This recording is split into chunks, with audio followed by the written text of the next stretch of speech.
I have something special lined up for today. You're gonna really like this one. I've been waiting to make this video for a really long time.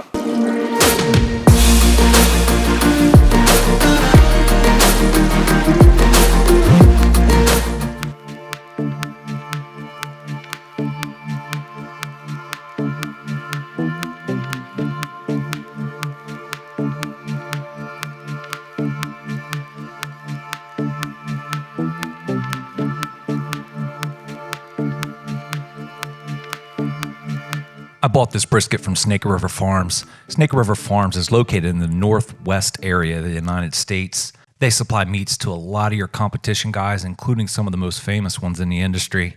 Snake River Farms and Double R Ranch are owned by the same people. What you're getting are products that are taken care of by the same company from the farm all the way to the table, and there's no better way to assure that you have great quality meat. They say only 3% of the meat sold in the United States is prime or better grade. Snake River Farms specializes in Wagyu, and they have two types of Wagyu. They have Wagyu Gold and they have Wagyu Black. This is a Wagyu Gold, and as you can see, it is loaded with marbling, which is what you would expect with a top-end Wagyu brisket, but it's also going to have a much more intense, beefy, wonderful flavor. Let's go ahead and start trimming this thing up. So when you have a brisket this amazing, you don't need to do a whole lot to it. We're just gonna take off a little bit of this silver skin on top, trim our edges and shape it. We'll get rid of some of the thicker fat, and that's about it, guys.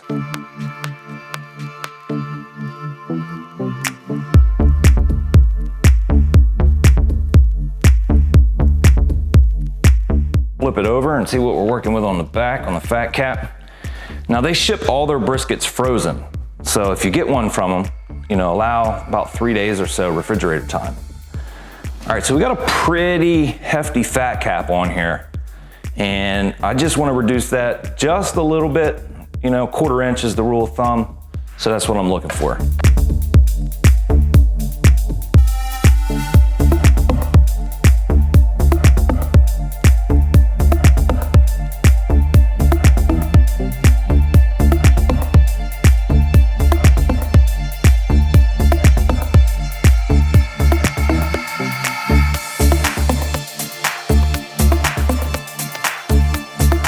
All right, so right in here is where I believe it's called the decal, but it's basically where the point, which is this muscle up here, and the flat, which is this part down here, come together.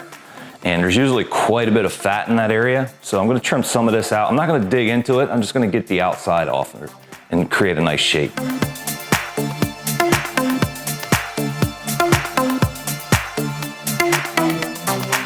All right, so I'm gonna clean this edge up, and basically you can see that a lot of it is fat. So I'm gonna start trimming at that. I'm gonna get just down to the meat, try to create a nice straight edge here.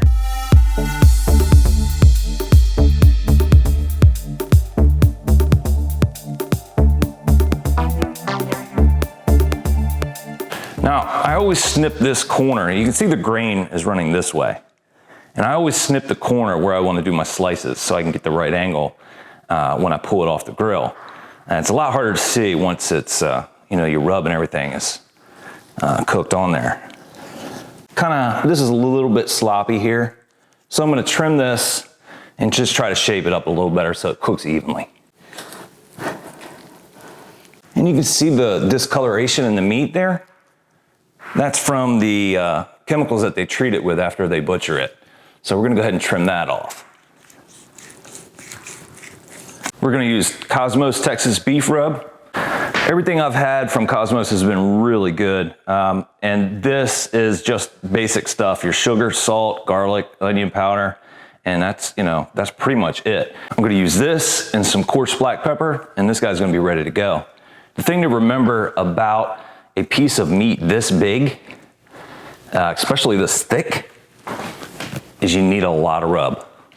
I mean a lot of rub. You can't be scared of it. You're not gonna over flavor this thing. I'm gonna put a heavy coat on the top side and on the edges, and then I'm gonna put a somewhat of a milder coat on the fat cap.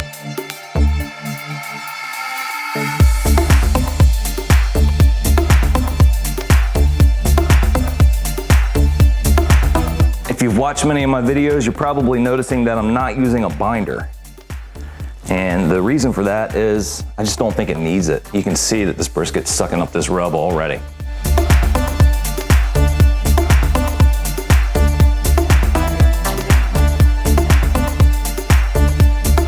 Now I love black pepper, so I'm gonna put a lot of black pepper on this because I know it can take it without being too hot for everyone else.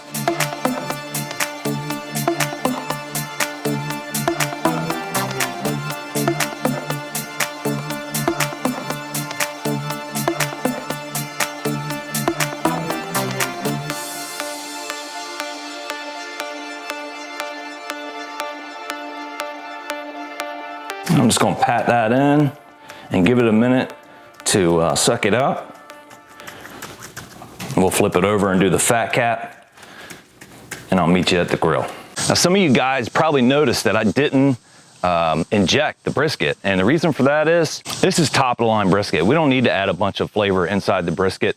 The brisket is gonna have enough marbling and beefy flavor because it's such a high grade that we don't need to add anything. I don't wanna, you know, compromise the true flavor of that Wagyu beef.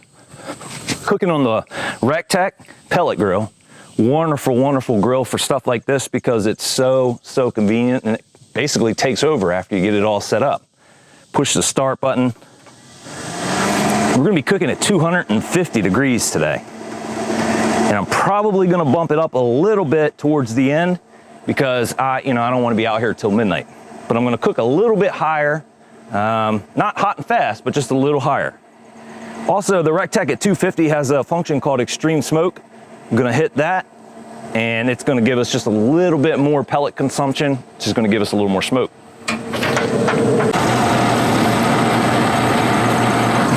The big debate, fat cap up or fat cap down. Traditionally, I have been a fan of fat cap down because I think that the fat cap helps protect the meat. However, I've heard some good arguments for fat cap up. Snake River Farms recommends that you do fat cap down if you're doing hot and fast, or fat cap up if you're low and slow. I'm gonna be right in the middle there, so I'm gonna go with fat cap up this time. Just like that. Now it's time to let the Rectech do its magic. About 2-3 hours, I'm not even gonna look at this thing. Now let me show you what I'm going to use for my spritz. I'm also going to use it when I wrap the brisket and put it inside the tin foil.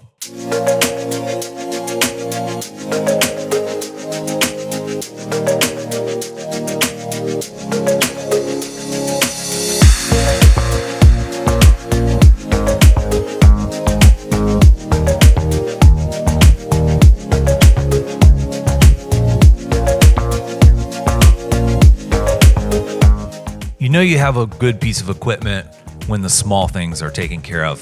Just like this probe hole, I mean, it just allows you to, get a probe inside very easily. We're gonna go ahead and spritz for the first time. It's been 2.5 hours and it's ready for a nice spritz, and we're also gonna put the probe inside. Probe placement in any cook is crucial. If you miss the dead center of the thickest part of the meat, you could ruin your entire cook. Just as important as the probe is the device you're using to monitor the probe. I'm using the chef alarm, and it's important that whatever you use is reliable and accurate.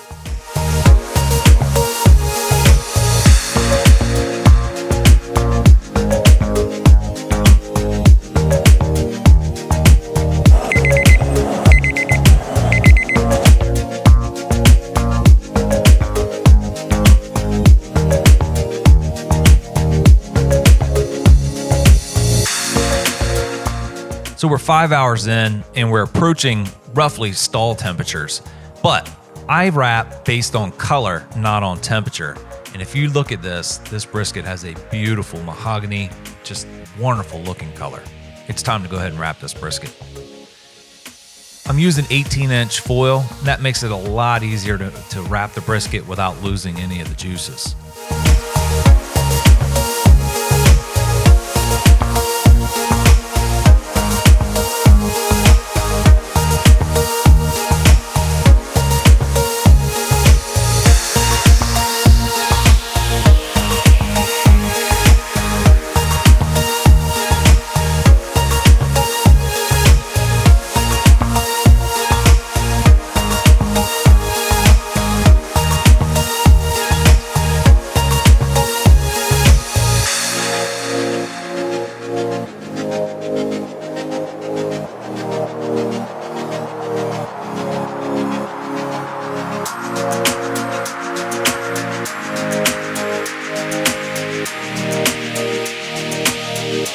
So it's time to get this brisket back on the Rectech, fat cap up still, and we're gonna get our probe in. Tip for putting the probe in when it's foiled is you wanna go ahead and try to get it between the point and the flat, and then find the coolest temperature that you can find. You may have to probe around a few places to do so.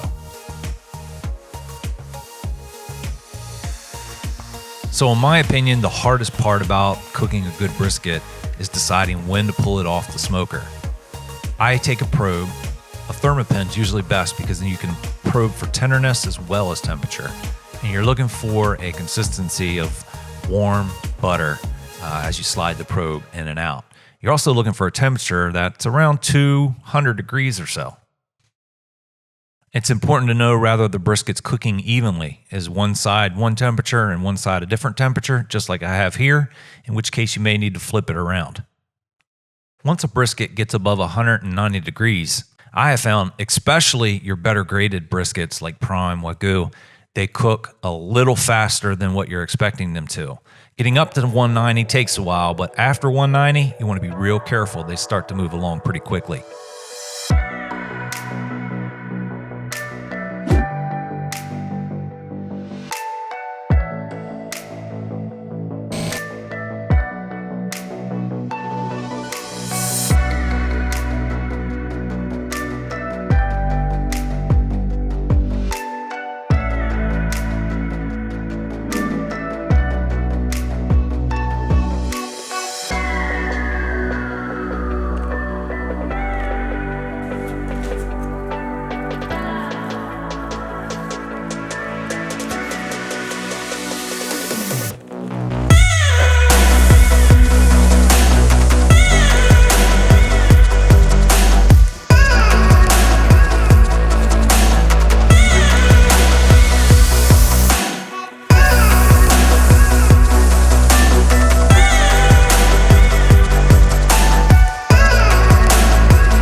So this video is not sponsored by Snake River Farms. I bought this brisket, but if you want to take your brisket to a whole nother level, you need to go to Snake River Farms website and get you a brisket Wagyu Gold.